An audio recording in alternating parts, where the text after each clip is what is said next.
Hey guys, today I'll show you a horror thriller TV series named American Horror Story Season 12. Spoilers ahead, watch out and take care. The drama begins with a stress named Anna, who is fast asleep snoring like a pig late at night. In her wet dreams, she feels her husband's arm around her, but something seems off. As she wakes up and looks around, she realizes that the hormone-let-go hand caressing her greasy stomach belongs to a mysterious figure cloaked in a hood.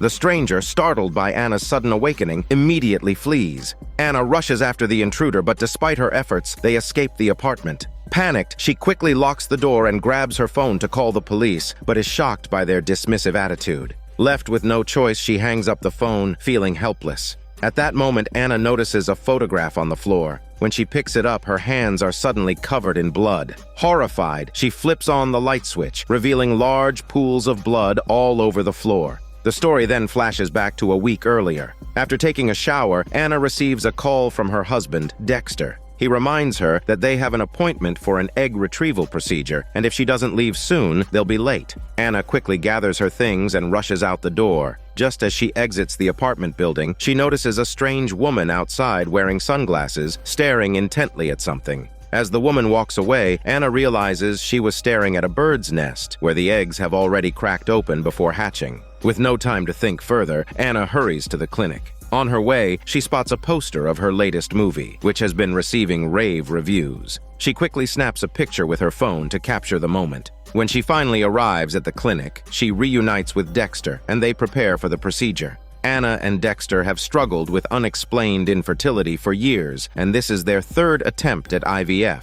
Nervous, Anna can't help but worry about the outcome, but Dexter reassures her with words of encouragement. As the anesthesia takes effect, Anna drifts into sleep. When Anna wakes up, Dr. Hill greets her with a smile, telling her that the egg retrieval went very well, which is promising for their future embryo development. The doctor prescribes medication for Anna and instructs her to start taking it that night to prepare for the embryo transfer. He tells her he'll call with the transfer date. As Anna is wheeled out of the operating room, she feels that this time the procedure was more painful than the others, with a strange sensation she can't quite describe. However, the nurse assures her that it's a normal reaction. After giving Anna her medication, the nurse reminds her that the medicine needs to be refrigerated. Dexter heads downstairs to call for a car, leaving Anna alone. While waiting, Anna notices that people in the waiting room are starting to recognize her, making her uncomfortable. She stands up to leave, but just then, an elderly woman steps out of the elevator and says to her that she knows her. Assuming she's a fan, Anna doesn't think much of it until the woman adds that Anna is her. Anna is left completely baffled.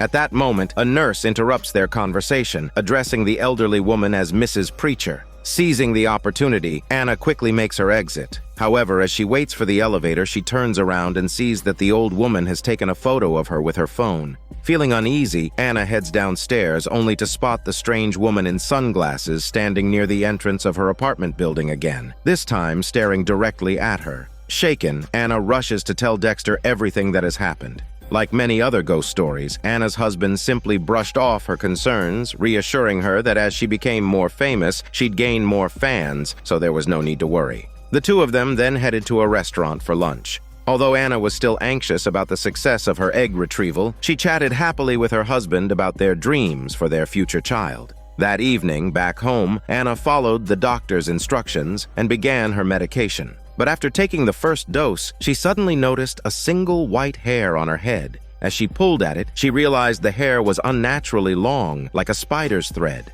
The next day, Anna met with her close friend, Corbin, who also happened to be her PR agent. With Anna's latest movie receiving glowing reviews, several TV networks were eager to interview her. The next interview was scheduled for Thursday. Corbin then pulled out a doll sent by a fan, asking Anna to sign it. The fan had requested something odd. They wanted Anna to sign on the body of the doll. While Anna found the request strange, she signed it without much thought and tossed the doll aside, continuing to discuss the interview schedule with Corbin. As she checked her calendar, Anna realized that Thursday would likely be the day of her embryo transfer, but since interviews like this were rare opportunities, she reluctantly agreed to do it. However, not long after, Anna noticed the doll had somehow ended up inside her bag, even though she hadn't put it there. Corbin advised her to get some rest. The two then stepped outside and started discussing Anna's IVF journey. It turned out that Corbin had also gone through IVF in the past, which is how the two had met and eventually became best friends. Although Corbin's IVF attempt had not been successful, she was genuinely happy for Anna and kept encouraging her to stay positive. Later that evening, Anna and Dexter took a walk in the park, still waiting for news from Dr. Hill.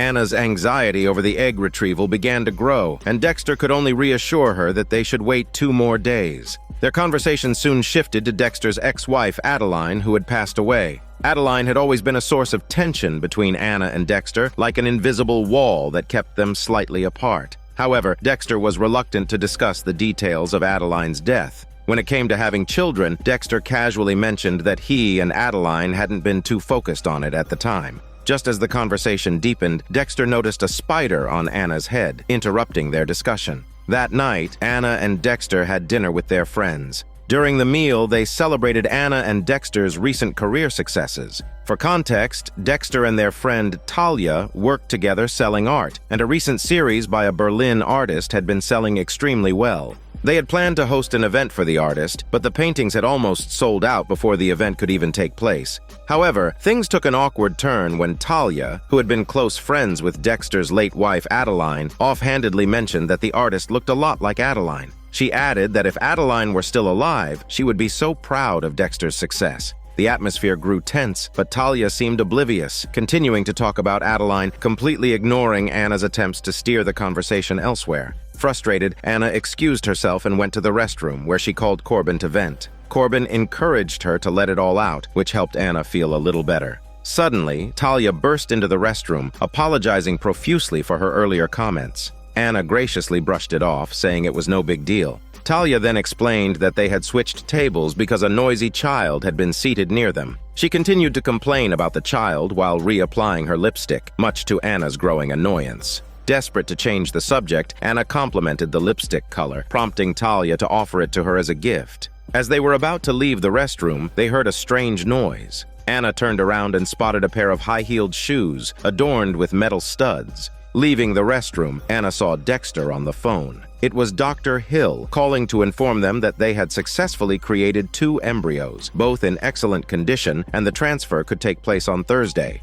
Anna, realizing that Thursday conflicted with her interview, asked the doctor if they could move the transfer to Friday. After some negotiation, they settled on Friday morning after 11 a.m. Relieved, Anna immediately added the appointment to her calendar. Although the embryo transfer was successful, Anna's mood hadn't improved. That night, after her husband fell asleep, she took out her phone and began searching for information about Dexter's ex-wife, Adeline. She came across some articles and discovered that Adeline had actually died in a fire. As Anna continued reading through the comments, she suddenly noticed a user named Annihilate Anna, who had left a comment. Curious, she clicked on the profile and found that it was run by a hater who had been posting all kinds of nasty things about her. While Anna was annoyed, there wasn't much she could do about it. Afterward, she double-checked the appointment time for her embryo transfer, only to be shocked when she noticed that the time had mysteriously changed from 11 a.m. to noon. Panicking, she thought her account had been hacked and quickly changed her password. The next day, Anna called the clinic again, explaining that her account had been compromised. She successfully rescheduled the embryo transfer for 10 a.m. this time. To make sure she wouldn't forget, she wrote the new time down and stuck the note on the fridge. Still shaken, Anna met with Corbin to vent about her hacked account, while also preparing for her upcoming interview. The interview went smoothly at first. Anna appeared on stage for an exclusive interview with the famous host. However, during the interview, as she glanced into the audience, she thought she saw Mrs. Preacher from before, but as soon as she blinked, the figure was gone. After the interview, Anna met up with Corbin again, who excitedly reported that the interview was a big hit, attracting a lot of media attention. But just then, Anna turned her head and spotted a doll that looked eerily similar to the one she had signed earlier, with a strange mark in the shape of an X on its abdomen. Anna was puzzled, especially since she thought that type of doll had been discontinued for years. Feeling unnerved, she quickly threw the doll in the trash.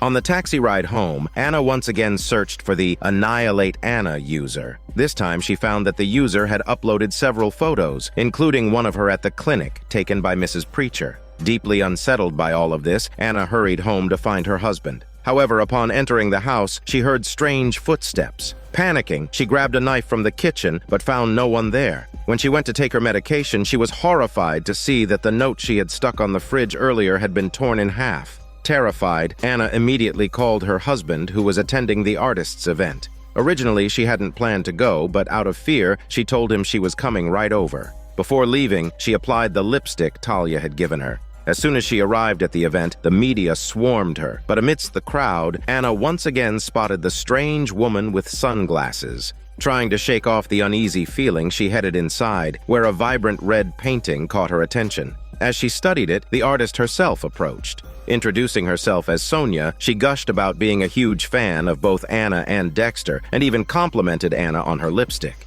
As Anna took a closer look at Sonia, she suddenly realized that Sonia was wearing the exact same shoes she had seen in the restroom the other night. Just then, Dexter arrived, startling Anna. Concerned about her state of mind, Dexter gently suggested that maybe it would be best if she went home to rest. The next day, Anna went to the clinic for her embryo transfer. Before the procedure, Dr. Hill gave her a special photo. It was of the embryo created using her eggs. Seeing it made Anna incredibly happy. The procedure began, and although Dr. Hill had explained everything beforehand, Anna still felt unusually uncomfortable. Then, unexpectedly, a nurse approached her. As Anna looked closer, she realized it was Mrs. Preacher, the woman she had seen before. To Anna's horror, she suddenly tore off her own tongue. Just as Anna was about to scream, she discovered that her mouth had been sewn shut. Preacher lunged at her, covering Anna's mouth. When Anna woke up again, she was back home. Her husband was by her side, comforting her using both words and muscles, and he placed the photo of the embryo nearby, assuring her that both he and the embryo would protect her. He then went to fetch some water, and as Anna gazed at the photo, she slowly drifted back to sleep. The scene shifted back to the opening scene when Anna woke up to find the mysterious figure touching her stomach. As the figure fled, she hurried back to the bedside and switched on the light. This time, she noticed that the lipstick Talia had given her was lying on the floor. It turned out the blood on her hands was just smeared lipstick. Just then, her phone buzzed with a reminder telling her to look in the mirror. Anna cautiously approached the mirror, where she found a chilling message telling her not to do this. After the mysterious figure broke into her home, Anna immediately called the police and explained everything. Together with the officers, she reviewed the security footage from her apartment building. However, the only person in the footage was her husband, who had gone out to buy dog food. There were no suspicious figures in sight. The police also conducted a thorough search of the entire building but found nothing. This led them to suspect that perhaps a familiar person was playing a prank on Anna, or that the medications she was taking had caused her to experience hallucinations. Progesterone suppositories are crucial for supporting pregnancy and helping with embryo development, but they also have notable side effects, particularly affecting the nervous system. These can include headaches, dizziness, depression, and even suicidal thoughts. Because of this, the police began to question whether the medications were responsible for Anna's experiences. However, both Anna and Dexter dismissed these theories, and the matter was left unresolved. The next morning, Anna went to visit her PR agent, Corbin, at her office. But on the way there, she once again spotted the mysterious woman in sunglasses who had been appearing frequently since the last episode. It became clear that Anna's hallucinations were becoming more intense, likely due to her pregnancy.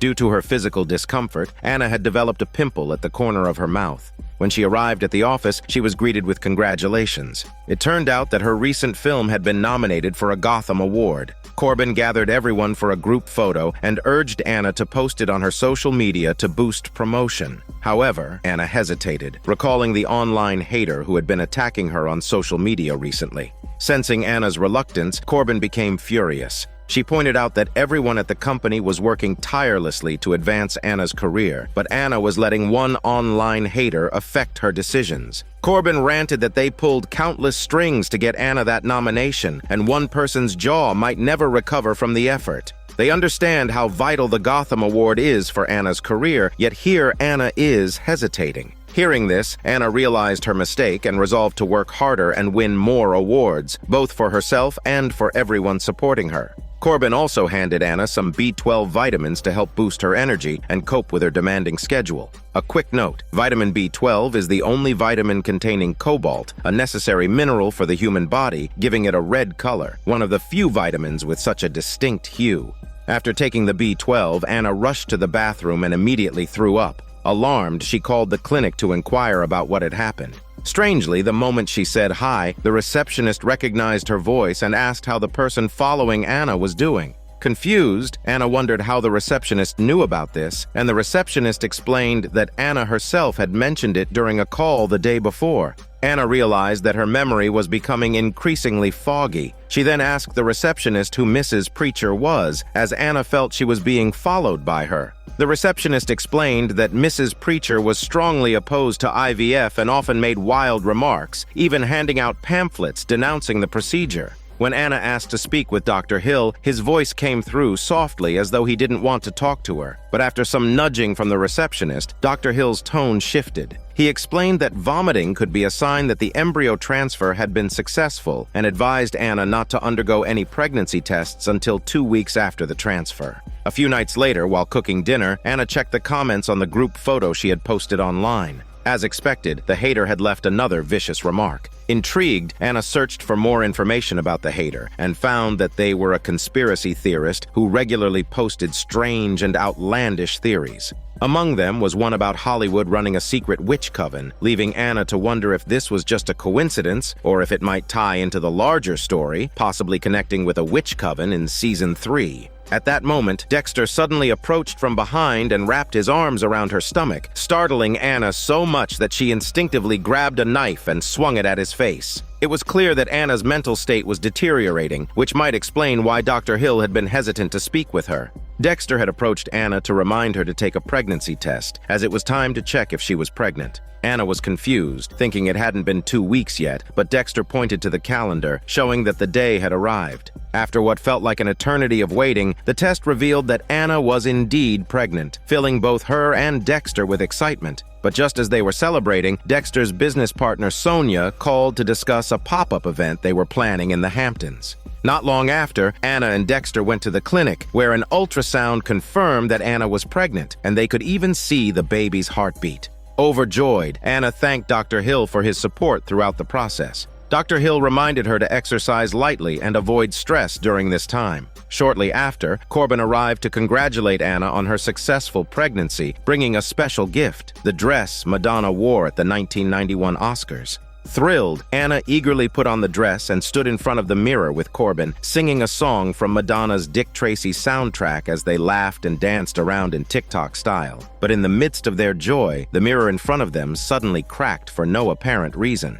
Not long after, Anna attended the Gotham Awards ceremony in full glam. As she reveled in the flashing lights on the red carpet, a commotion suddenly broke out. Babette, an actress nominated for the same award as Anna, made her entrance, immediately capturing the attention of the media. Anna's smile faltered slightly. Babette then made her way over to Anna, complimenting her in a saccharine tone, claiming to be her biggest fan. Anna responded with her own compliments, but the rivalry between the two was evident. Babette admired Anna's dress, asking which designer it was from. Proudly, Anna replied that it was the gown Madonna wore at the 1991 Oscars. Babette, with a dismissive smile, quipped that she wasn't born yet back then. Feeling frustrated, Anna made her way to the dinner. At the table, the director of the film insulted her, calling her nothing more than a pretty face. He also brought up the recent stalker incident, which had caused Anna to miss her appearance on a late-night talk show, adding to her growing anger. Needing a break, she excused herself and headed to the restroom to collect her thoughts. But her bad luck continued.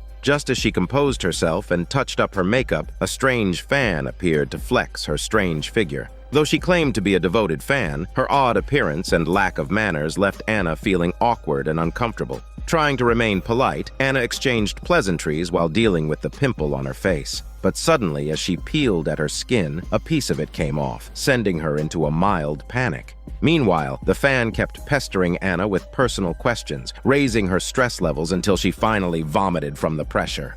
As the fan reached out to help, she touched Anna's stomach, which caused Anna to snap. In a fit of rage, she slammed the fan's head against the sink, knocking her to the ground, diabetic blood spilling everywhere. Just as Anna was trying to process what had happened, a staff member knocked on the restroom door, reminding her that her award was about to be announced. Still shaken, Anna rushed back to her seat. To everyone's delight, Anna won the award for Best Actress. She hurried on stage to give her acceptance speech, but just as she began speaking, a strange clapping sound echoed through the room.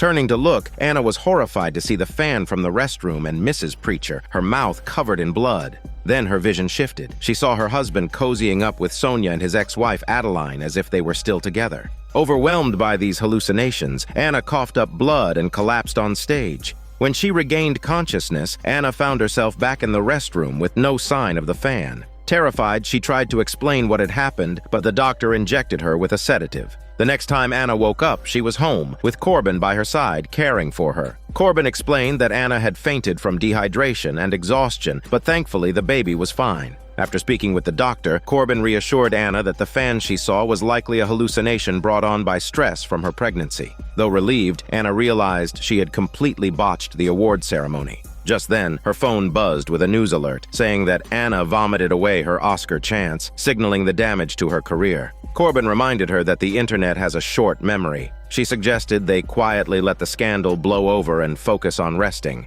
For recovery, Anna and Dexter decided to stay at their friend Talia's house in the countryside. During the drive, it was revealed that Dexter's mother also lived nearby. Upon their arrival, Talia welcomed them with her usual chatter, talking about the house and introducing them to a butler who would be taking care of them and managing the house's security. Later that night, as Anna and Dexter settled in, Anna asked why Talia was being so generous, but Dexter reassured her by saying that Talia was wealthy and kind-hearted. However, when Anna went to the kitchen to grab a knife, she spotted a group photo of Dexter, Adeline, and Talia with her husband. This raised suspicions about Talia's true motives, but Anna kept her concerns to herself. The next day, following Dr. Hill's advice, Anna started doing some yoga to stay active, but not the hormone one. But during the session, she suddenly experienced sharp pains in her abdomen. The butler rushed her to the hospital, and on the way, we saw blood flowing from Anna's lower body. At the hospital, a nurse named Ivy appeared, and Anna immediately felt like she had seen her before.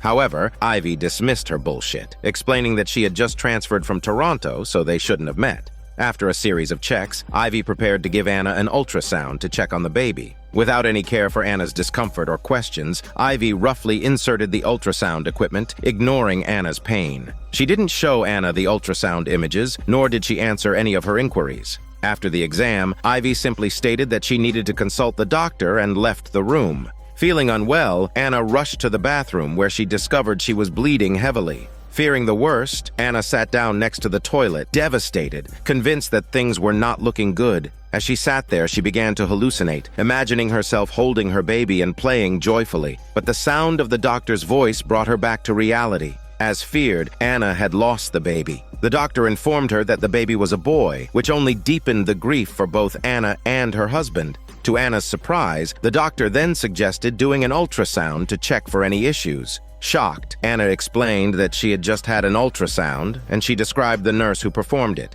However, the doctor responded that there was no nurse by that description working at their hospital. At this point, it's hard to say who might be responsible for Anna's miscarriage. It could have been Corbin, who gave her the vitamins, the doctor who administered the sedative, or Ivy, the strange nurse. For now, it's still unclear. After the incident, Anna was heartbroken. On the way home from the hospital with her husband Dexter, she couldn't stop thinking about her unborn child. Though Dexter tried to comfort her by saying that he had reported the strange nurse who performed the ultrasound to the police in New York, Anna had little faith that the authorities would help. Given the police's dismissive attitude before, Anna just wanted to try getting pregnant again as soon as possible. She believed that all the strange occurrences, whether hallucinations or dreams, were the result of someone intentionally sabotaging her pregnancy. As Anna became more emotional, Dexter didn't know how to handle her. He suggested that she rest and wait until everything settled down before trying again. But his calm, patient approach only frustrated Anna, who felt urgent about moving forward.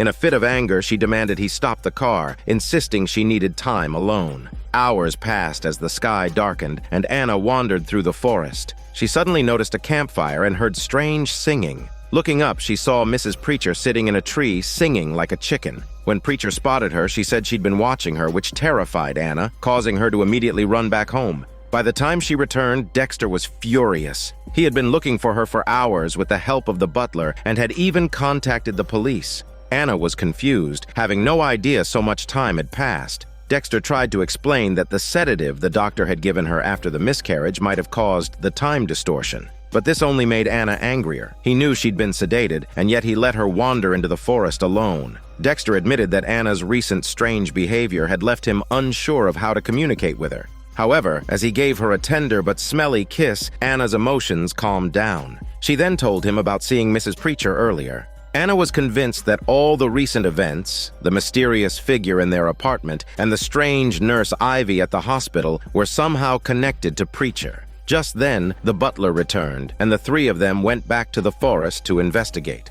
As expected, they found nothing. Later that evening, when Anna searched for the Annihilate Anna username on her phone, she couldn't find any trace of it. But on a brighter note, the pimple on her lip finally came off. The next morning, Anna woke up to the sound of singing and discovered their new housekeeper, Nicole. Nicole had just given birth 8 weeks ago and, as a single mom, had to return to work quickly. At the same time, something odd happened again. Anna noticed a fruit basket on the table, and upon inspecting the note, she realized it was sent by the director of the film she starred in. Confused, she grabbed the basket and approached Dexter, asking if he had shared their address with the director. When Dexter denied it, Anna couldn't figure out how the director knew where they lived. Later, as Dexter checked the pimple on Anna's lip, she suddenly remembered that the nurse Ivy who performed her ultrasound had a pimple in the same spot. Dexter, sensing Anna's stress, suggested calling Corbin to come over for support. Strangely, just as Dexter left the room, Anna's phone rang. It was Corbin. Puzzled, Anna was even more shocked when the scene abruptly shifted and Corbin appeared right behind her. To her surprise, Anna's hair and clothes had changed as well. Bewildered, she asked Corbin how she got there so quickly, only to learn that hours had passed since Corbin first called. When Corbin wiped some food off Anna's mouth, they turned to the fruit basket and realized all the food had been eaten, revealing that Anna was experiencing memory lapses again. Anna began to understand that something was seriously wrong.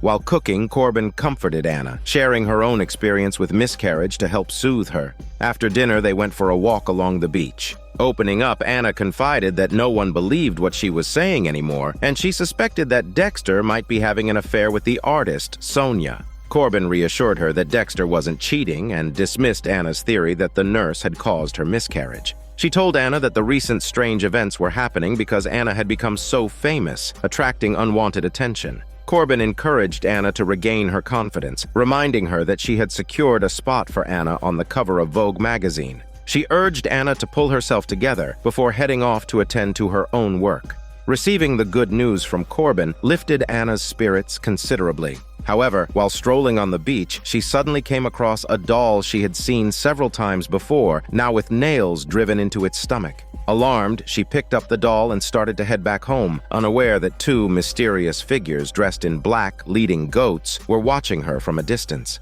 Once home, Anna grabbed a bottle of wine and headed straight to the basement, planning to stash away the doll. But there, she discovered a box filled with childhood items belonging to Talia. Curious, Anna pulled out an old photo album and began flipping through it. Just then, a strange sound came from the baby crib behind her. Oddly enough, Anna didn't seem fazed. Perhaps she had become accustomed to such eerie occurrences. She continued sipping her wine, sorting through baby items in the box, lost in thoughts of her own child until she eventually fell asleep. It was unclear how much time had passed when Anna woke up again. She suddenly noticed a strange door, from behind which came unsettling noises. Intrigued, she opened the door and cautiously crawled inside. Anna found herself in a dimly lit hallway, which led to a room filled with candles. Shelves lined the walls, displaying glass jars, each containing preserved babies and various organs. Horrified but determined, Anna pressed on. In the next room, she discovered a woman's operating table, and scrawled on the wall in Latin were the words, "Hail Satan."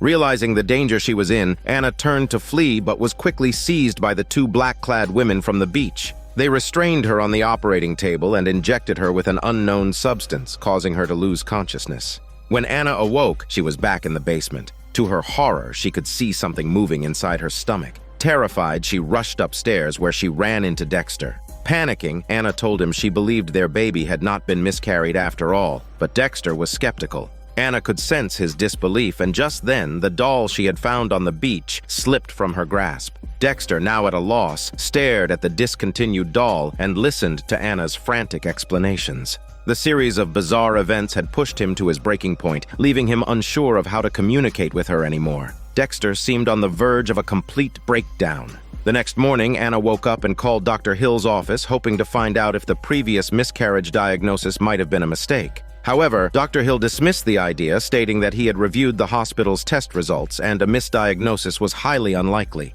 Regarding Anna's recent dreams and hallucinations, Dr. Hill explained that they were likely trauma responses from the miscarriage and that it would take time to heal emotionally. After hanging up, Anna suddenly noticed a pleasant smell in the air. Around the same time, the housekeeper, Nicole, arrived and pointed out that Anna's gums were bleeding. Concerned, Anna rushed to the bathroom to check her teeth and searched online, discovering that gum bleeding could be a symptom of pregnancy. This news delighted her.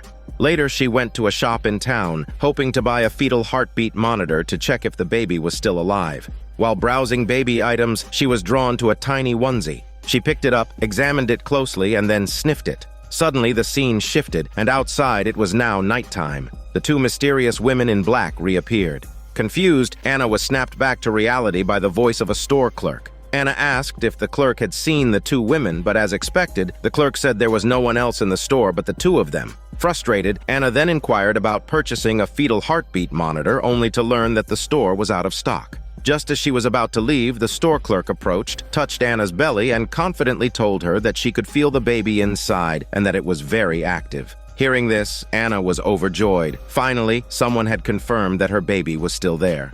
On her way home, Anna suddenly spotted Sonia standing at the entrance of an alley. As soon as Anna got out of the car, she saw Dexter appear, and he hurriedly pulled Sonia into the alley. Alarmed, Anna quickly got back into the car. At the same time, Mrs. Preacher appeared and shouted at Anna, warning her to watch out for her. The butler quickly stepped out of the car and chased Mrs. Preacher away. As they continued their drive home, Anna remembered that her phone had previously been hacked, and she now believed that Mrs. Preacher was responsible. She changed her phone's password back to the original and added a note asking the hacker what they wanted. Upon returning home, Anna received a reply, with the hacker warning her that someone had tampered with her baby. Anna responded by asking if that person had killed her baby. After sending the message, she once again noticed the pleasant scent from earlier, which led her outside. Just then, another message arrived, stating that her baby was still alive. Following the scent, Anna stumbled upon a rotting animal carcass crawling with maggots. Standing behind her was Nicole, staring at her intently.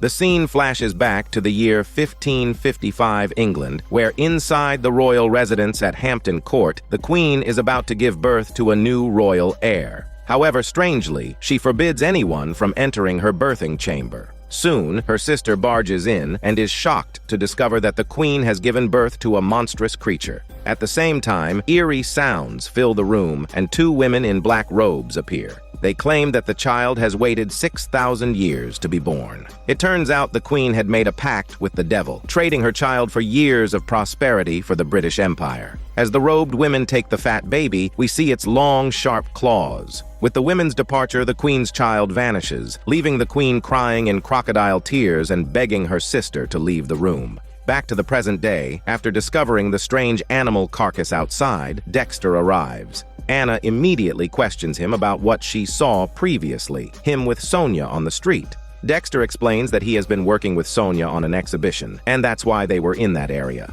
Anna then starts to tell him about seeing Mrs. Preacher again, but before she can finish, Dexter quickly interjects, reminding her that the nurse from the clinic mentioned Mrs. Preacher was mentally ill. Anna is surprised because the last time the nurse mentioned Mrs. Preacher, Dexter wasn't there. Dexter hurriedly adds that the nurse told them both after their first ultrasound. Later, Dexter returns to their room and Anna brings the animal carcass inside, wrapping it up. At that moment, the housekeeper Nicole appears, looking at Anna curiously. She asks what Anna plans to do with the carcass. Anna finds it odd that Nicole, who had previously mentioned she was a single mother, is still at the house so late without going home to her child. As Nicole continues to question her, Anna grows irritated and eventually responds that she wants to see if she can bring the animal back to life. Previously, Anna inexplicably revived her baby, so now she seems to be wondering if the basement could work its magic on the animal too. Anna heads to the basement and places the carcass in the baby crib as if it were a child. Just then, a cat suddenly darts into the basement, but after a brief glance at Anna, it leaves.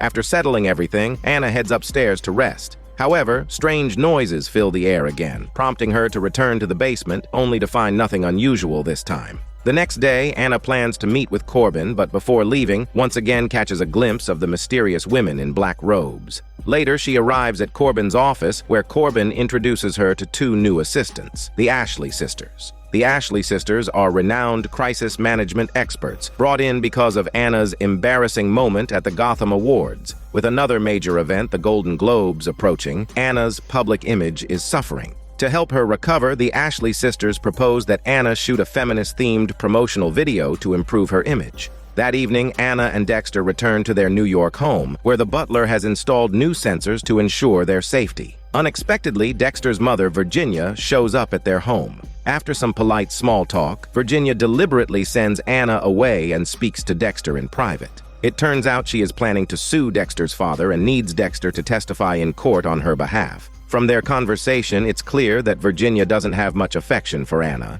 Meanwhile, upstairs, Anna goes to rest in the bedroom, only to notice that her hair is inexplicably falling out. Frustrated by Virginia's sudden appearance and the strange events surrounding her, Anna angrily shatters a mirror. The next day, Anna went to the clinic for an ultrasound, and to everyone's shock, the baby that was thought to have been lost suddenly reappeared. Dr. Hill was just as surprised, quickly explaining that it might be a case of vanishing twin syndrome, a condition where one of the twins doesn't survive and is absorbed by the mother's body. This meant that Anna may have originally been pregnant with twins, but only one remained. Despite the strange circumstances, Anna and Dexter were overjoyed by the news. As they were leaving the clinic, the mysterious woman in sunglasses, who had appeared several times before, appeared again. This time, she took off her sunglasses, and Anna immediately recognized her as Ivy, the nurse who had previously performed her ultrasound. But just like before, the woman vanished in an instant. Meanwhile, Corbin was secretly having an affair with the director. Though Corbin had previously made a point of expressing her dislike for the director in public, it's now clear that the two had been involved in a secret relationship all along.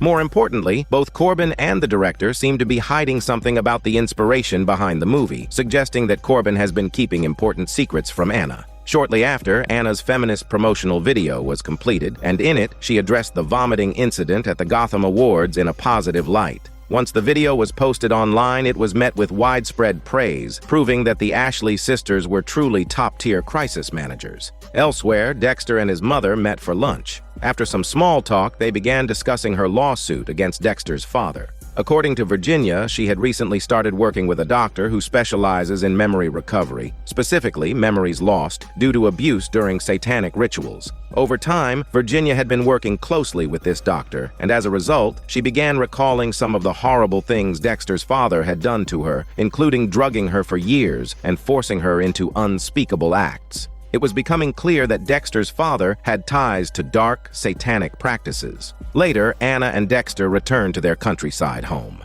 The housekeeper Nicole suddenly appeared, having heard that Anna's baby had survived. She brought a bouquet of flowers, enthusiastically congratulating Anna and mentioning that she had sensed Anna's pregnancy all along. Nicole went on to say that she felt like she and Anna were like sisters. After Nicole left, Anna looked at the flowers and noticed a business card tucked inside, warning her not to trust any of them. That night, unable to sleep, Anna felt a wave of hunger. She opened the fridge but found only 2 cans of food. As she prepared to open one of the cans, she spotted a photo of Dexter and his late wife, Adeline, in a drawer. This time, however, she imagined Adeline as Sonia, reinforcing her suspicions that Dexter was having an affair. Anna ate the food but still felt unsatisfied. At that moment, the strange noise from the basement echoed once again, which she had heard earlier. Anna and Dexter soon returned to their countryside home, where Nicole reappeared, having heard that Anna's baby had survived. She brought a bouquet of flowers, congratulating Anna and expressing how she had always sensed Anna's pregnancy. Nicole also mentioned feeling a deep connection with Anna, like they were sisters. After Nicole left, Anna inspected the flowers and found the warning card. Later that night, unable to sleep, Anna felt hungry and opened the fridge, only to find 2 cans of food. As she was about to open one, she noticed a photo of Dexter and his late wife Adeline in a drawer. This time, she imagined Adeline as Sonia, confirming her fears that Dexter was cheating on her. After eating the food, Anna still felt unsatisfied. Then, the strange sound from the basement returned once more. By now, it becomes clear that Dexter's father has ties to Satan. From Virginia and Dexter's conversation, we learn that Virginia herself was abused by Dexter's father, much like Anna's own issues with memory loss, requiring a therapist to help recover memories. It also seems likely that the animal Anna ate in the previous episode ties into the idea of vanishing twin syndrome. The devil child is absorbing nutrients. The Ashley sisters possibly connected to a coven of witches. Corbin's role as a villain has been solidified, as she is clearly in cahoots with the director and has likely done something sinister related to Anna's pregnancy.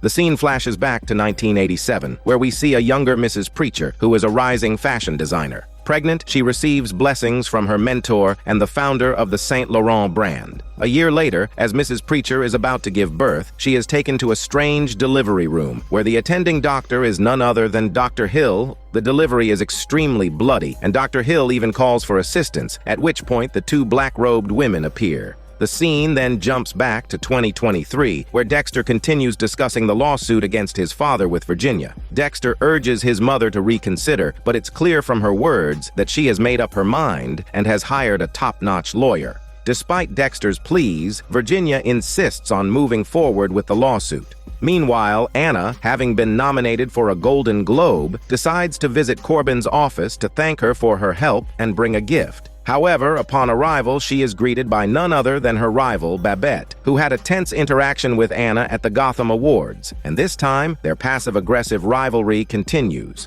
After an awkward exchange of greetings rather than hormones, Babette excuses herself to take a call from a prominent film producer. Frustrated, Anna storms into Corbin's office and confronts her, demanding to know if Babette is also one of her clients. Corbin turns serious, telling Anna not to cross the line with her. While they may be friends, they are also colleagues, and there needs to be professional boundaries. After the tension eases, Corbin gives Anna some B12 vitamins to help her stay energized for the upcoming awards season. When Anna leaves the building and steps onto the street, she once again sees Mrs. Preacher across the road. Just as Anna is about to approach her, Mrs. Preacher gives a warning gesture, signaling for Anna not to come closer. Then, as a car drives by, Mrs. Preacher vanishes once again. Right after, Anna once again spotted the photo of Dexter with his ex-wife that had appeared many times before, and Nurse Ivy flashed by briefly. Meanwhile, Virginia had finalized the details of her lawsuit with her lawyer. But on her way home, strange things began to happen. The streets suddenly emptied, a black dog appeared, followed by a black goat, and then the black-robed women appeared once again. This time, there were 4 of them. Terrified by the sight, Virginia ran, and everything returned to normal in an instant.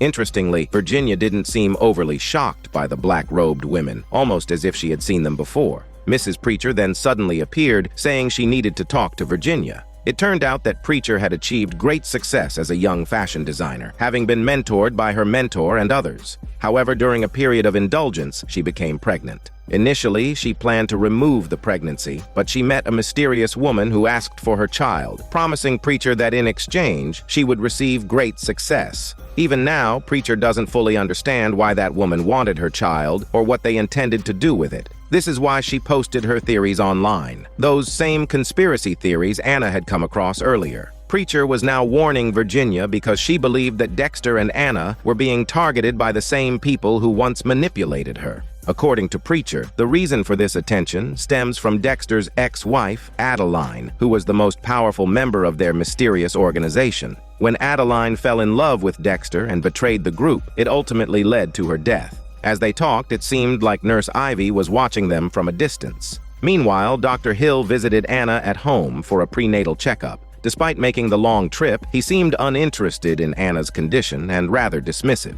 After the examination, he noted that although Anna was in her second trimester, the baby was growing unusually large, causing her ribs to expand, and she was also experiencing sharp pains in her groin. To alleviate this, Dr. Hill recommended that Anna do some low-intensity prenatal yoga and pelvic therapy with Nurse Cora at his clinic. Most importantly, he advised her not to travel anymore, which meant she would have to miss the upcoming Golden Globe Awards. After Dr. Hill left, Anna suggested to Dexter that they invite Sonia over to keep her company. Later, Anna followed the doctor's advice and did some gentle exercises, which made her feel better. However, while showering afterward, she once again experienced hair loss. As the lights flickered, the black goat briefly appeared once more. When Anna exited the bathroom, she found the doll that had been appearing repeatedly, but this time the doll, like Anna, was also losing its hair. The next day, Sonia arrived as planned, but strangely, Nicole stared at her intensely the whole time until Anna reminded her to stop.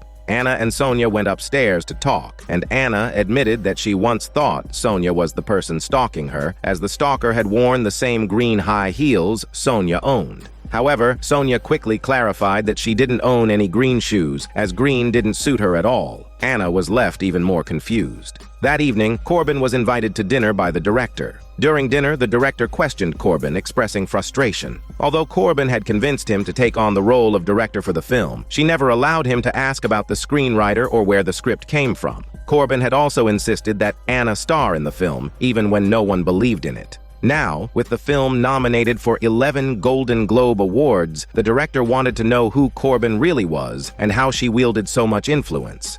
Meanwhile, Anna, Dexter, and Sonia sat down to dinner, during which Sonia shared her story. As a child, her mother, who suffered from mental illness, often beat her. This led Sonia to move to Berlin at 17, where she transformed her past pain into motivation, eventually achieving her current success. Sonia hoped that by sharing her story, Anna would find the strength to move forward and not be weighed down by her current struggles. After dinner, as Anna walked Sonia out, she took out a photo of Dexter and his ex-wife and asked Sonia if she had ever seen it. Sonia admitted that although the woman in the photo did resemble her, she had never seen that picture before. She encouraged Anna once more, offering her support and mentioning that she lived nearby, so Anna could reach out anytime. Afterward, Anna confronted Nicole, directly asking if she knew Sonia. Nicole seemed to be hiding something, but only said that Sonia reminded her of an old friend. However, when Anna asked if it was Adeline she resembled, Nicole denied knowing Adeline and abruptly turned away to avoid further questions. The next day, Anna visited Cora at the clinic for pelvic therapy, following Dr. Hill's recommendation. To her surprise, the clinic was in the same building as her apartment in New York. After a brief conversation, the therapy began, but as Cora's hands pressed deeper, Anna felt increasingly sharp pain in her lower body and quickly told Cora to stop. Frustrated, Anna left abruptly. Later, as Anna approached the strange, small door in the basement, following the mysterious sound she had been hearing, her phone suddenly rang. It was Corbin. Corbin asked Anna if she desired an Oscar as much as she desired having a child. After Anna affirmed this, Corbin told her that from now on, she needed to do exactly as she was told. Shortly after hanging up, a red glove appeared and attacked Anna. When she regained consciousness, it was already the next day. Dexter woke her up and told her to check her phone. The news headline read that Babette, who had won an award the night before, had died in a car accident with her body decapitated. Just then, Corbin called Anna. Now, it's clear that Anna is a victim, likely carrying a child linked to demonic forces. Dexter seems aligned with the villains, but he might be unaware of it. While it's mentioned that his father did terrible things to Virginia, Dexter never witnessed them firsthand, making his role unclear for now. Virginia, on the other hand, was abused by Dexter's father and has connections to Satan. Given her lack of surprise upon seeing the black-robed women, it's possible she has experienced something similar to what Anna is going through now. Mrs. Preacher is clearly positioned as a good character. She also made a deal with the devil and is now trying to protect Anna by warning her. Meanwhile, Corbin's role as a villain has been cemented. Based on her interactions with the Ashley sisters in the previous episode, it's evident that she is working to ensure Anna carries the devil's child. What's more, Corbin lures Anna into making a pact with the devil by using the Oscar as bait. Dr. Hill, like the Ashley sisters, seems to be immortal given his unchanging appearance. His dismissive attitude toward Anna and his connection to the devil's side are now confirmed. He plays a significant role in the demonic agenda, and by introducing Anna to Nurse Cora, he may have tricked her into unknowingly signing a contract with the devil when she signed the therapy agreement. As for Adeline, she likely possessed supernatural powers. While it's unclear if she was a witch, her mysterious death and connection to a fire are suspicious, as fire has historically been used to execute witches. This adds more weight to Mrs. Preacher's earlier conspiracy theories, suggesting that witches may indeed be part of the story. The scene flashes back to White Plains, New York, in 1988. A newborn baby's cry fills the air. The mother is softly singing her baby's favorite lullaby to soothe the child to sleep, but the father is uneasy. He doesn't want her to sing that particular song, believing it's bad luck. The lyrics of the lullaby tell a story of a baby rocking in a cradle on a treetop, only to fall when the branch breaks. The father insists the mother choose another song instead. Later that night, while the mother sleeps, she suddenly starts coughing violently and soon collapses. They rush her to the hospital, but the doctors are unable to save her. The explanation: a sudden pulmonary embolism, a rare complication that can occur after childbirth. Meanwhile, the baby senses something is wrong and starts wailing uncontrollably. The father holds her, desperately trying to calm her down. It's then that we finally learn the baby's name, Anna. Despite the father's efforts, Anna refuses to be soothed. Just then, a nurse enters the room, takes Anna in her arms, and begins to sing the lullaby once more. To our surprise, the nurse is revealed to be Nicole, the housekeeper we've seen in previous episodes. It seems Anna and Nicole crossed paths long before, when Anna was just a baby. The scene shifts to the present. Anna, having been attacked the night before by a mysterious figure, is woken up by her husband, who shows her a shocking news article. Her rival Babette, who had just won the Golden Globe the previous night, was killed in a car accident, decapitated in the crash. As Anna processes this, Corbin suddenly video calls her. Anna hesitates, suspecting that Corbin might have had something to do with Babette's accident. Before she can react, Dexter answers the call for her, and Anna is left with no choice but to take it. According to the Ashley sisters, Babette's death happened because she was engaging in some smelly hormone yoga session with the driver, leading to the crash. While the situation was tragic, it worked in Anna's favor. She was now back at the top of the Oscars Best Actress nomination list. What Anna didn't expect was that the Ashley sisters had also secured her a spot as the keynote speaker at Babette's funeral, a rare opportunity. Though Anna wasn't close with Babette, the funeral would be held at the Screen Actors Guild building in Hollywood, with many industry professionals in attendance. A prime chance for Anna to showcase herself and possibly secure votes for the Oscars. Excited by the prospect, Anna ignored Dr. Hill's advice to avoid traveling and quickly booked a flight to Hollywood.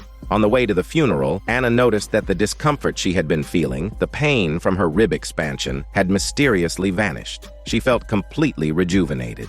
Even Corbin commented on how much better Anna seemed. Corbin had also prepared a touching eulogy for Anna to deliver, which subtly highlighted the day's big news. Anna had just been nominated for a Screen Actors Guild Award. Like the Gotham Awards, the SAG Awards are an important precursor to the Oscars. At Babette's funeral, Anna took to the podium and delivered her speech. Corbin's eulogy was indeed powerful. While honoring Babette, it cleverly mentioned Anna's SAG nomination, with Anna humbly expressing that she didn't feel deserving of the award, but would accept it in Babette's memory. The speech left the audience impressed, and many industry professionals openly admired Anna's grace, with several even promising to vote for her. After everything at the funeral, Anna returned to the house in the Hamptons. As soon as she stepped inside, the small black cat, which had appeared before, suddenly leaped out in front of her. Following the cat to the backyard, Anna once again found the familiar doll that had appeared several times. As she reached down to pick up the kitten, it scratched her face. She then picked up the now decayed doll and headed back to the basement. There, we saw all the other dolls and the rotting animal corpses quietly lying in the baby crib in the basement. Anna also noticed that the camera she had previously installed in the basement had mysteriously disappeared. Meanwhile, Dexter met with his father. As we know, Dexter's mother Virginia is planning to sue his father, accusing him of past abuse and asking Dexter to testify in court. Dexter met with his father to discuss the matter, but his father remained adamant that Dexter should not believe Virginia, proceeding to badmouth her. However, it was clear from Dexter's expression that he was leaning toward supporting his mother. The next morning, Anna was woken by Nicole, who had found a strange doll at the front door. Nicole had researched it online and discovered that it was a collectible from Anna's childhood star days, which she brought to Anna's attention. Anna quickly pointed out that the doll had been discontinued for a long time, and Nicole realized that someone might be trying to send Anna a message. At that moment, the black kitten that had scratched Anna the night before appeared again.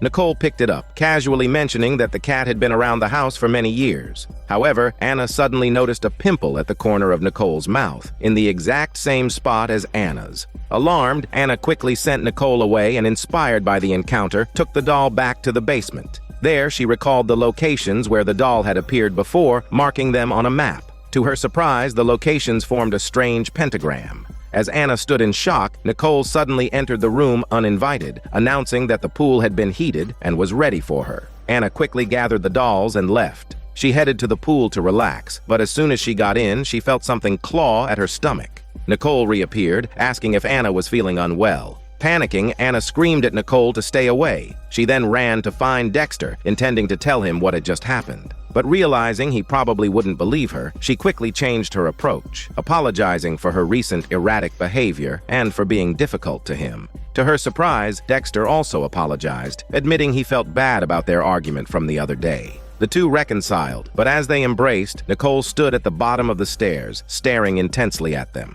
Before leaving for the opening of Sonia's art exhibition, Dexter reminded Anna to join him at the event later that evening. After he left, Anna looked down at her stomach, only to see a row of claw marks across it. It was clear that beneath the surface, Anna and Dexter's relationship was far from as calm as it seemed. That night, Corbin met with the director again. He was deeply troubled. Although he had directed Anna's hit film, he hadn't been involved in writing the script. Corbin had simply handed it to him. Now, with the film on the verge of winning an Oscar, the director was feeling the immense pressure of keeping up the facade and couldn't take the guilt anymore. He told Corbin he was ready to reveal everything to the media, including the truth about their relationship. In a symbolic gesture, he even burned a copy of the film's script to show his resolve. But Corbin, unfazed, shut him down forcefully, telling him to stay in line. Anna arrived at the opening of the art exhibition, only to immediately spot Talia, whom she didn't like. After some small talk, Anna asked Talia why she hadn't installed security cameras in the basement. Talia's arrogant response irritated Anna. Anna then mentioned seeing a strange red light in the basement, which reminded her of the cameras that Talia had asked the butler to install in Anna's Brooklyn apartment, cameras that had now mysteriously disappeared. Anna suspected Talia had been spying on her, but Talia dismissed Anna's accusations as ridiculous, saying Anna was just being paranoid. This flippant response angered Anna even more. She pressed further, accusing Talia of hating her ever since she started dating Dexter because of Talia's friendship with Dexter's late wife, Adeline. Talia denied it again and tried to evade the confrontation, but it was clear that Anna believed Talia was behind all the strange occurrences in her home. Shaken, Anna retreated to the bathroom to calm down, but that's when the bizarre events began. First, the water from the sink turned red, staining Anna's hands. Then, the strange fan from the Gotham Awards reappeared. As before, Anna unintentionally pushed the woman, and blood poured everywhere. However, moments later, the fan got back up, terrifying Anna, who fled the bathroom, only to run straight into Nurse Ivy, the one who had operated on her. Anna confronted Ivy, demanding to know what she had done to her baby, but Ivy simply replied that she wasn't a nurse at all. Inside the bathroom, the strange fan was still calling out to Anna, and the pressure from both women left Anna overwhelmed. She screamed, losing control. Suddenly, she snapped back to reality and found herself face to face with Dexter. Embarrassed, she quickly pretended like nothing had happened. When she glanced back at the bathroom, both the fan and Ivy had vanished. At that moment, Sonia approached Anna, greeted her warmly, and gently kissed the scratches on her face and hand. Miraculously, the wounds disappeared. Sonia then took Anna to a painting and said she wanted to gift it to her. As Anna moved closer to the painting, the haunting lullaby began to play. Meanwhile, Dexter began his toast. He first thanked everyone for attending, then expressed gratitude to his partners, Talia and Sonia, as well as his mother, Virginia. Only at the end did he mention his wife, Anna. As this was happening, the fan from the bathroom reappeared, clapping strangely and walking toward Anna. Simultaneously, Talia and the other three suddenly gathered around Anna, encircling her as if performing some sort of ritual. The four women began spinning around her, creating an eerie atmosphere. Just as things were becoming unbearable, Corbin arrived and snapped Anna out of the trance, causing everything to disappear. Corbin then took Anna to the dining room. Anna started rambling about her confusion while gnawing on a bone, much to Corbin's shock. In her panic, Anna confessed that she wanted to withdraw from the awards season, saying that the mounting pressure and strange occurrences were becoming too much, and that she just wanted to focus on preparing for her pregnancy. Corbin, stunned at first, quickly became stern. She firmly told Anna that she was not to mention quitting ever again. If Anna truly cared about her baby, she needed to stop complaining and focus on pushing forward to win the Oscar. Corbin reassured her that she would stay by her side throughout it all. Hearing Corbin's words, Anna seemed to regain some composure. But at that moment, breaking news flashed across the television. The film director had committed suicide in his apartment. While Anna was shocked, Corbin, unfazed, remarked that this tragedy would actually be great for the film's promotion, and she decided to get another drink to celebrate the news. It was then that Anna remembered the mysterious card she had received, the one that warned her not to trust anyone, along with a phone number. She dialed the number and was startled when the voice on the other end belonged to none other than Mrs. Preacher. Just as Anna was about to speak, Mrs. Preacher urgently warned her not to say anything while gesturing toward Corbin in the distance.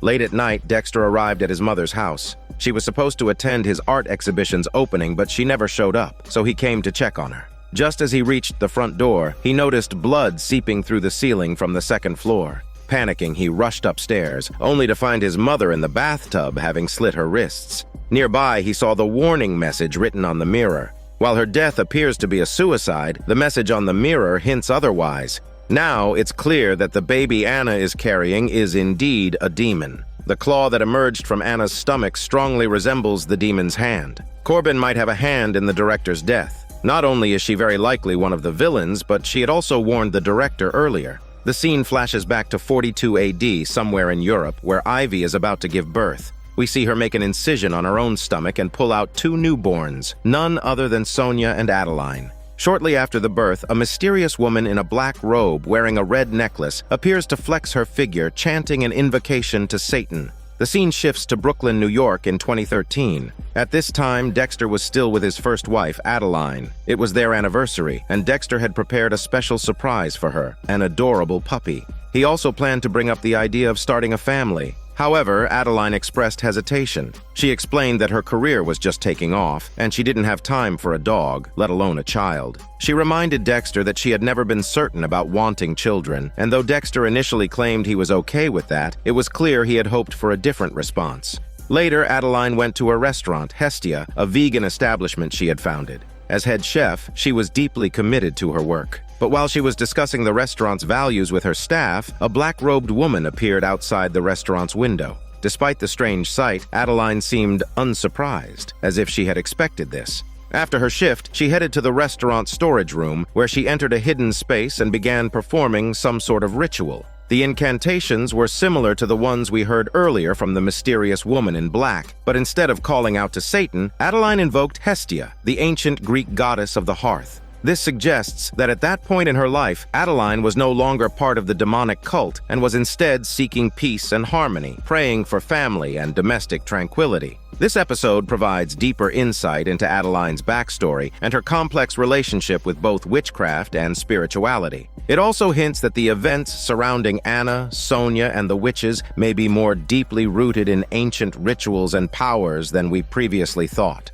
Shortly after completing her ritual, Adeline returned to the restaurant only to find an unexpected guest. It's her sister, Sonia. From their conversation, it became clear that their relationship was strained. Adeline wanted Sonia to leave immediately, but Sonia countered by suggesting they play a game first if she wanted her to go. The game was a well-known game where players stab a knife between their fingers. As the game progressed, the two sisters engaged in a psychological battle, with Sonia taunting Adeline with sharp words, constantly provoking her. Sonia's goal seemed to be to convince Adeline to return to their organization, while Adeline firmly stated that she no longer agreed with what the organization stood for and had no intention of going back. From this, we can infer that the organization they're referring to is likely the Witch Coven mentioned earlier. This scene lays the groundwork for future plot developments. In the end, under Sonia's relentless prodding, Adeline accidentally stabbed her hand and fainted. The scene then shifted to Galway, Ireland, in the year 1242. Ivy, their mother, was sitting down, eating a bloody meal while scolding Adeline. Adeline had been reprimanded for trying to convince her mother to stop doing the evil deeds required by their organization. However, Ivy refused to listen, chastising Adeline harshly and even using telekinesis to slap her. During this confrontation, Sonia was completely different from her current persona. She sat quietly, timidly watching everything unfold. After calming down, Ivy noticed the blood at the corner of Adeline's mouth and proceeded to smear some blood on her own mouth in a similar fashion. She then made Sonia kneel and smeared blood on her as well, declaring that family must always stay together. Ivy then began reciting an incantation to summon Satan, and the three of them participated in a disturbing ritual together. The scene shifts back to Brooklyn, New York. Adeline, who had fainted the previous night, is lying in bed while Dexter and Talia discuss what happened. Through their conversation, it becomes clear that Adeline has a strained relationship with her family. She's never shared anything about them with Dexter or Talia. Dexter calls his father to inform him about Adeline's fainting, but after hanging up, his father complains to Virginia, blaming their indulgence of Dexter for the mess he's made of his life. While Dexter considers himself an artist, his father dismissively calls him a piece of trash. Virginia, however, defends her son, which only angers his father further. In his frustration, he scolds Virginia for spoiling Dexter and berates Dexter for his perceived failures. The confrontation escalates, and the father ultimately drugs Virginia, causing her to pass out. Turning to Adeline, she eventually wakes up and goes shopping with her wealthy friend Talia. We learn that Talia recently sold her company for $1 billion and is now extremely wealthy. Talia offers to fund Dexter's dream of opening an art gallery, wanting to help Adeline and Dexter live a better life. When Adeline asks why she's being so generous, Talia simply replies that because she loves her and wants her to have everything. Later, while Adeline is at work, a familiar face calls her over. It's Nicole, the housekeeper. Oddly, as soon as Adeline sees her, she wastes no time telling Nicole and her companions to leave. This interaction confirms that Nicole is part of the same organization that Adeline once belonged to. Nicole's visit is another attempt to persuade Adeline to return to their group. She even produces a claw-like object and repeatedly asks Adeline if she doesn't want to have a child of her own. Though visibly upset, Adeline keeps her composure, and the tense moment is finally broken when a waiter arrives, interrupting the conversation. That night, after work, Adeline starts feeling uneasy and heads to a convenience store to buy a pregnancy test. When she reaches the checkout, she's startled to find that the cashier is none other than the obsessive fan of Anna. Adeline, unfazed, simply leaves the store. Once home, she takes the test, and when 2 lines appear, confirming the pregnancy, Adeline grows anxious. A few days later, Dexter, Adeline, Talia, and Talia's soon-to-be wife are celebrating at a restaurant. It's clear that Dexter has accepted Talia's financial support, and he's in high spirits. During the celebration, they decide to take a group photo. After the partners snap their picture, they take a larger group photo, which turns out to be the same photo that Anna had seen multiple times earlier. Just like Anna, Adeline notices Ivy's presence in the photo, and it immediately triggers her suspicions. Once Talia and the others leave, Adeline purposely clears the restaurant of all the staff. Later, when Dexter returns home, he accidentally finds the pregnancy test. Thrilled by the news, he quickly calls Adeline, but she is busy performing a ritual. Dexter then tries calling his parents to share the good news, but neither answers. Sensing something is wrong, Dexter rushes to their home, only to discover a horrifying scene. His mother is bound, and 2 women in black robes are draining her blood, while his father is engaged in a disturbing act with the red-necklaced woman from earlier. Upon seeing Dexter, his father shouts that this is how he was created. This shocking revelation hints at a deeper connection between Dexter's father and the leader of the Coven, implying that Dexter might be the child of the Coven's leader. To finish the ordeal, Dexter's father orders the witches to wipe Dexter's memory of the event. Meanwhile, as Adeline was performing her ritual, she suddenly heard a call invoking Satan. She immediately stopped and rushed outside, where she was confronted by the Coven. There stood Ivy, Sonia, Nicole, and a 4th figure whose face was covered. Without any warning, the witches restrained Adeline, tying her to the bed as they prepared to deliver her punishment for betraying the Coven. When the 4th figure finally removed their mask, it turned out to be none other than her close friend, Talia. It became clear that Talia had betrayed Adeline. The ensuing conversation revealed a lot of crucial information. First, not only had Adeline betrayed the Coven, but she had also chosen to marry the child of the Coven leader's lover, a move seen as a blatant act of defiance. Additionally, Talia had her own ulterior motive. She was scheming to bring Dexter and Anna together, as the child Anna was carrying would be their purest offspring. Hearing this, Adeline finally understood everything, but it was too late. With a swift motion, Ivy stabbed Adeline in the stomach, and the witches began using the blood from her womb to nourish their skin. Perhaps this was the key to their eternal youth. In the end, they set Adeline on fire. Now, while some details remain speculative, it's possible that Ivy made a pact with the necklace-wearing witch from the old British tale, trading her status, wealth, or power in exchange for serving the Coven. Meanwhile, it's becoming clearer that Anna is likely carrying an evil seed planted by the Coven, and her child holds great significance. However, Sonia's mention of the purest child still leaves some ambiguity. Another interesting point is Sonia's earlier claim that she didn't wear green, yet when confronting Adeline, she was indeed wearing green shoes, further proof that she's been lying all along. The scene shifts to a story back in 1967 New York. We meet Mia, who is in a heated discussion with her husband, Frank. Frank wants Mia to quit acting and become a full-time housewife to care for their family. However, Mia is career-driven and believes she can balance both her professional life and her responsibilities at home.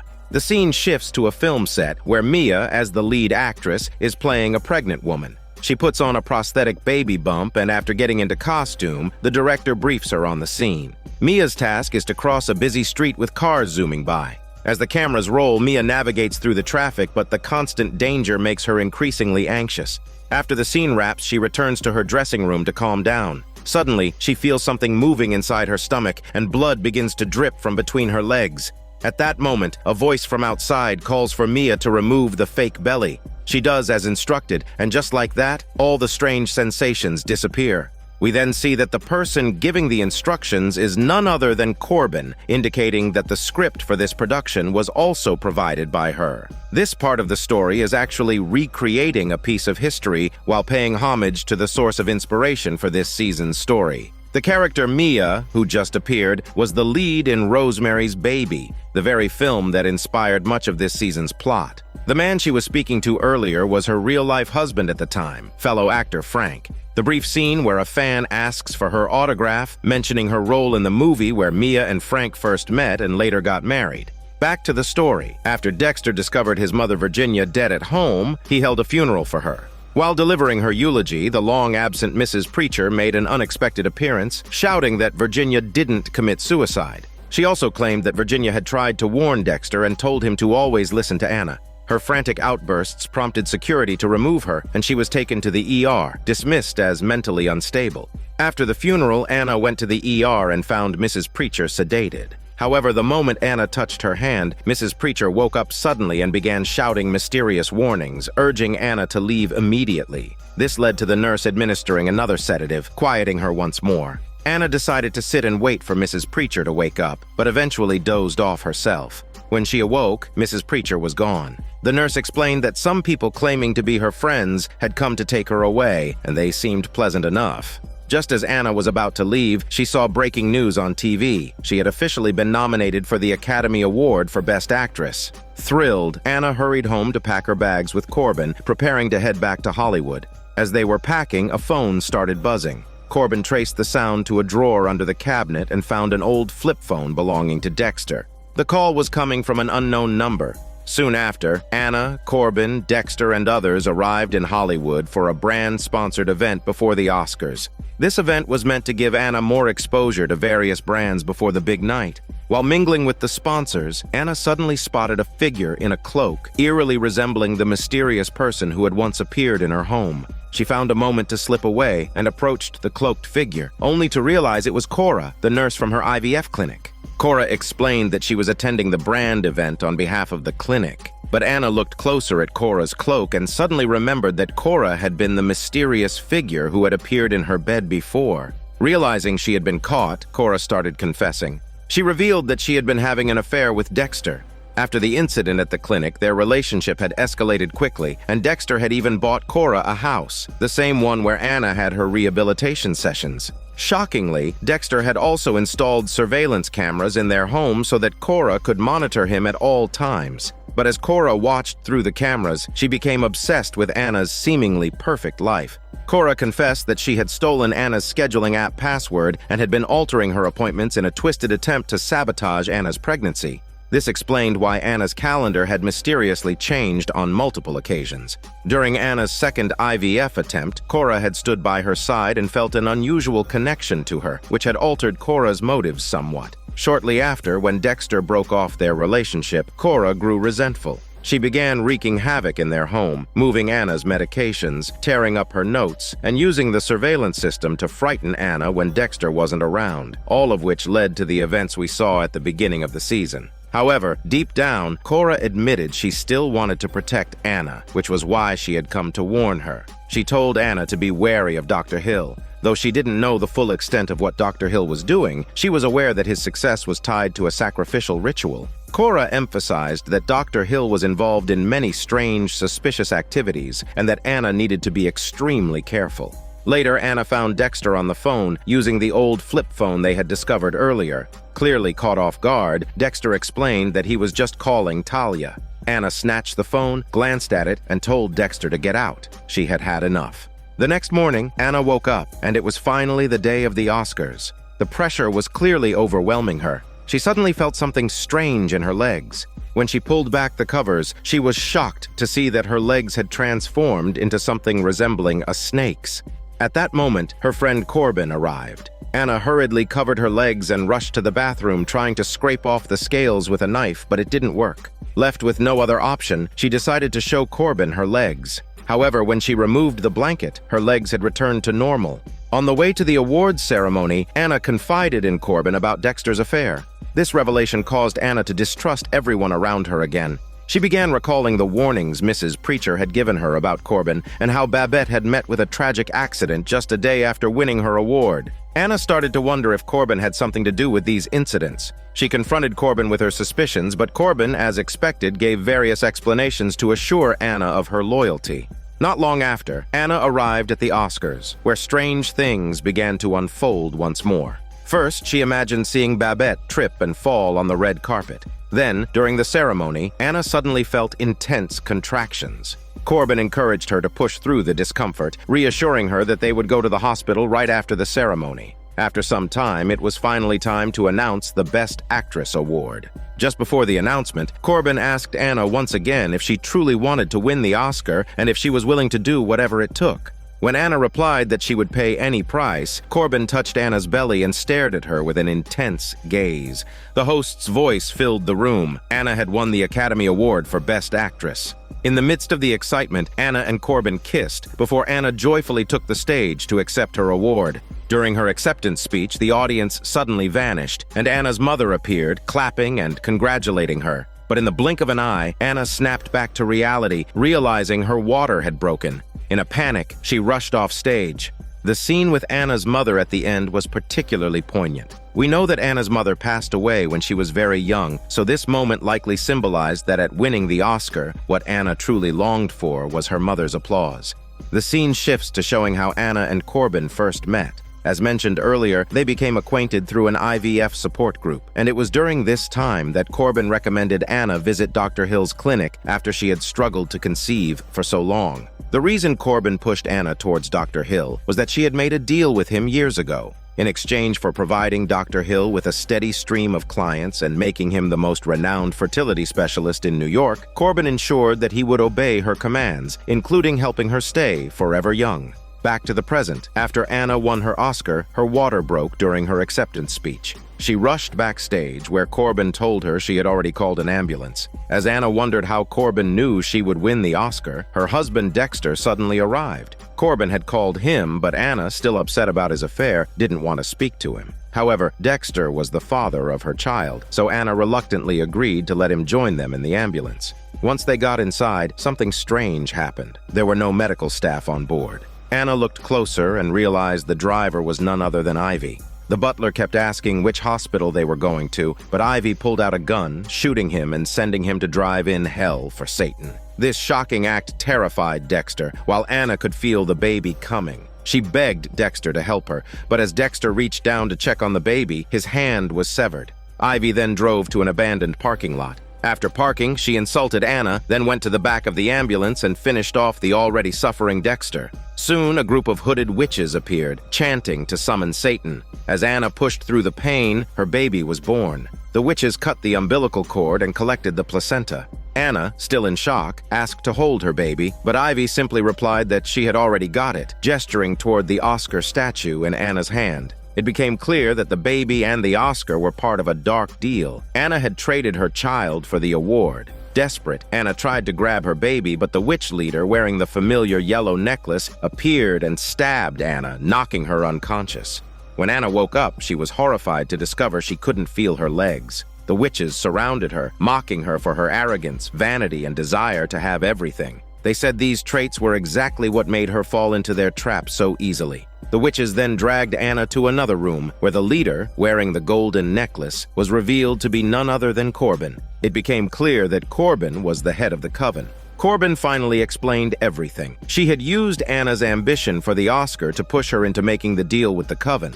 That's why she had repeatedly asked Anna how far she was willing to go for the Oscar. The reason Anna couldn't feel her legs was a punishment for trying to take back her child and break their agreement. Corbin then offered Anna a choice. She could join the coven, stay eternally young, and gain power. If she refused, she would meet the same fate as Mrs. Preacher. Corbin also revealed that she had been watching over Anna for a long time. Even when Anna was just a baby, Nicole had been placed in her life to keep an eye on her. As Corbin was explaining everything, Dexter's father suddenly appeared, revealing that he had been in a long-term affair with Corbin. This confirmed the earlier suspicion: Dexter is actually Corbin's child. Even more shocking, Anna's IVF baby wasn't hers biologically. The baby was conceived using Corbin's egg and Dexter's sperm. They had even created a mother host, which funneled nutrients to the newborn through the placenta. They then moved to another room where Corbin showed them this so-called mother host. The room was filled with numerous babies connected to the host by umbilical cords, along with several placentas feeding the host. The long-absent Ashley sisters also appeared in the room. As Ivy prepared to begin chanting a spell, Corbin suddenly killed her for murdering her son Dexter. Before Ivy died, she revealed that she had killed Anna's original twins early in the pregnancy. Corbin then explained the witch's ultimate goal. The child Anna had just delivered was meant to be their most powerful creation, born with supernatural abilities. This child would one day kill all men on Earth and create a matriarchal utopia, the Coven's ultimate mission. Corbin handed the baby to Anna, signaling that it was now her turn to feed the creature. At this point, Anna was wearing the green high heels, symbolizing her acceptance of the Coven.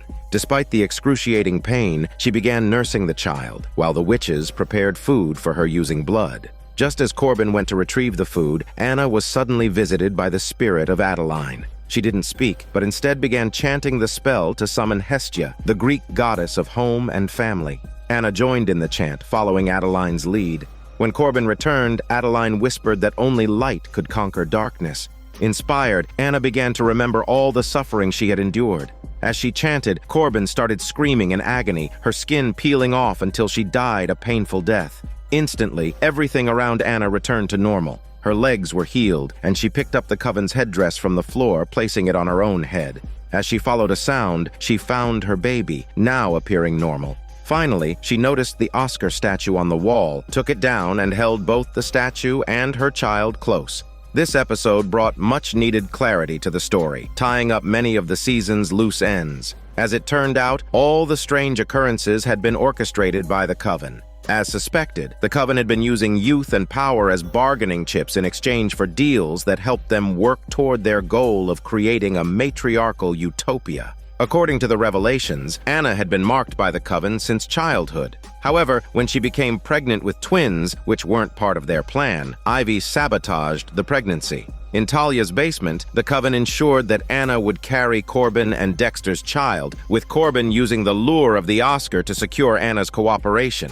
In the end, what the Coven didn't anticipate was Anna's innate power. The moment when Anna shattered the mirror by accident hinted at the untapped strength within her. In her final stand, Anna received guidance from Adeline and learned a new spell that allowed her to defeat the evil Coven. The mirror behind Anna shattered once more as she claimed her victory, bringing the season to a satisfying conclusion. This is Daniel CC Movie Channel. Stay safe and enjoy your day.